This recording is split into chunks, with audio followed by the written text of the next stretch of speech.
Hi, I'm Diana from Bright Path Wellness. Today, I'm going to teach you how to make a wonderful dish that I absolutely adore.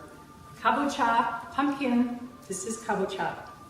When I lived in Japan many years ago, when I was young, I learned how to make kabocha pumpkin. Now, one thing about kabocha is you really do need to use a pretty strong knife and be careful when you cut it. And if you're not very comfortable with your knife skills, then ask somebody to help you.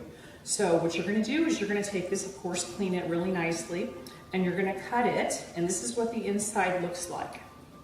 Okay, so it's got the green outside, obviously, and there you've got seeds inside. You just take a spoon and you clean out all of the seeds. You can probably roast them if you desire, and after you've done that, you cut them into smaller pieces. So, for example, like this size, it's probably 2 inches by 1 inches, and you place it green side down into a pan and fill it with purified water to about halfway up the kabocha.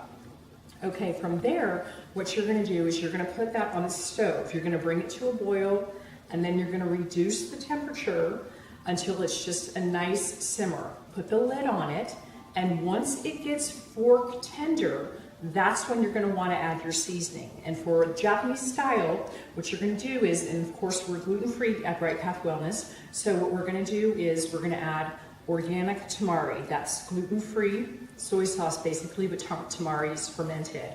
And so you're going to use probably about 1/4 cup or so is fine, or to taste. If you like more or less, that is just fine. And I just place it into a little bowl like that. And then I add a teeny bit. This is about 1/2 tablespoon or so of maple syrup. You can use organic honey. You might even be able to use stevia. I have not really tried that. Okay, and then just mix that and incorporate that so that it's nice and smooth. Here's the trick. You're gonna want to wait until this is fork tender. If you pour the wheat-free tamari in too soon, this will become very hard and you probably won't be able to eat it.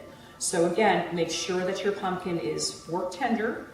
Then you pour in, again, the gluten-free tamari, and then you keep cooking it just nice and slowly. You take off the lid, again, reduce the temperature, and all of it will just absorb into the kabocha. And it's gorgeous. This is what it ends up looking like.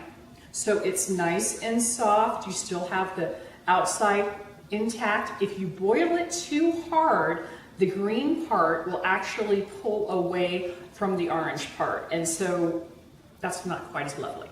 So very easy to make.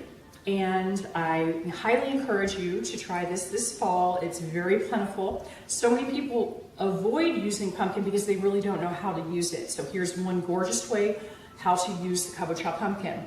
Now, interestingly, when I lived in Japan, one of the interesting things they taught me was that during the war, many of them, of course, did not have food to eat. And the people in the city would take their rucksack, their backpacks, and they would take pieces of cloth, pieces of kimono, and they would go out into the inaka, which is the countryside, and they would exchange, they would trade their beautiful cloth for a whole rucksack full of kabocha pumpkin because it grew prolifically very easily, and this is basically what got them through. They were able to eat something.